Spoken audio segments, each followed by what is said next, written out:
Cada día vivimos situaciones decisivas. La Biblia nos da seguridad, nos anima y nos instruye. Impacto Diario con el Dr. Julio Varela. Por ahí oí decir a alguien que la disciplina formaba el carácter. Y sí, muchas veces la disciplina nos ayuda a formar un carácter, a formar principios y también costumbres.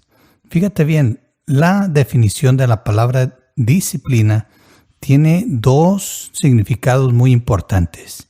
El primero dice que disciplina es doctrina, es decir, enseñanza, instrucción de una persona, especialmente en lo moral.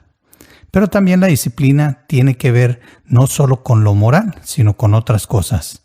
Dice aquí que disciplina, especialmente en la milicia y en los estados eclesiásticos secular y regular, observancia de leyes y ordenamiento de la profesión o instituto.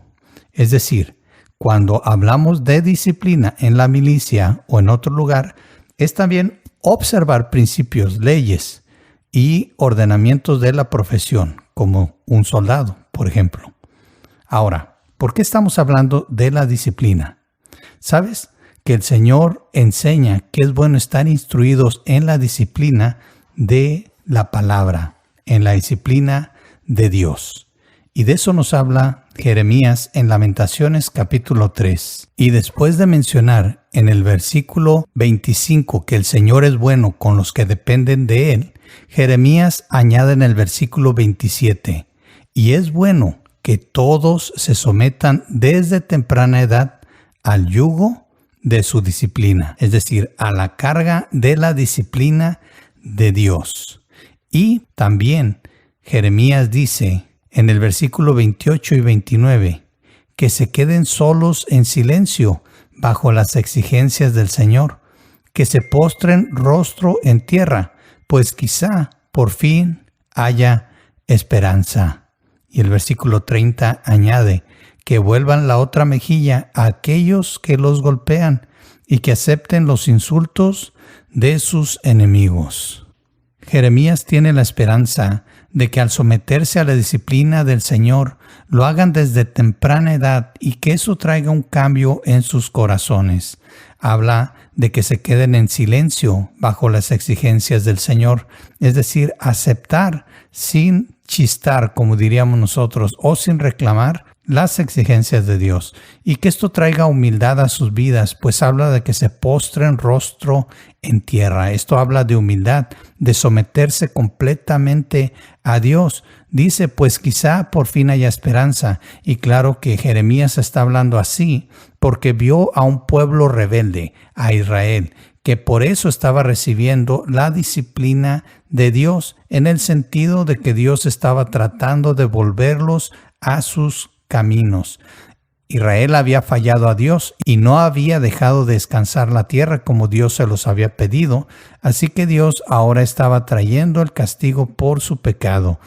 Jeremías está hablando de que aún los jóvenes deberían de someterse a temprana edad a la disciplina de Dios, a las enseñanzas de Dios, para que pudieran recibirlas sin reclamar y que eso trajera humildad a sus vidas.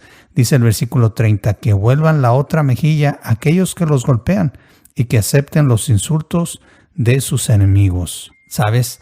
El Señor había enseñado precisamente al pueblo de Israel a que siguiera la palabra de Dios aunque esto costara. Y así debe de ser.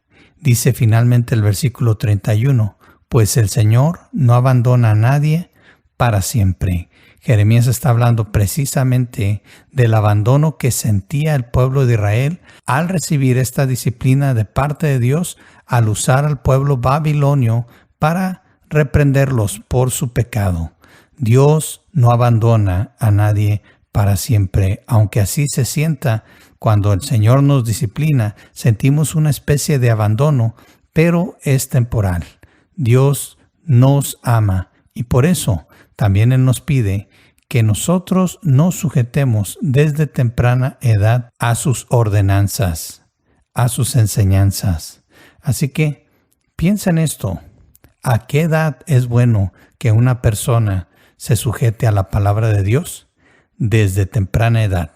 A veces nosotros tendemos a pensar que los jóvenes no tienen por qué sujetarse a la palabra de Dios, pero sabes, entre más joven una persona se sujete a la palabra de Dios, va a ser una persona de Dios, una persona humilde que se postra en tierra delante de Dios, una persona que sigue los mandamientos de Dios a pesar de lo que cuesten, así como poner la otra mejilla a aquellos que los golpean y aceptar los insultos de sus enemigos. Son personas que entienden que Dios muchas veces puede traer disciplina a sus vidas a causa del pecado, pero que saben y están seguros que Dios nunca los va a abandonar para siempre. Así que piensa en esto, y si tú no te has sujetado a la disciplina de Dios, es tiempo de hacerlo. No importa qué edad tengas, si eres joven o eres viejo. La disciplina de Dios siempre es buena, siempre trae humildad y nos ayuda a vivir aún en las circunstancias más difíciles. Piensa en esto y que Dios te bendiga.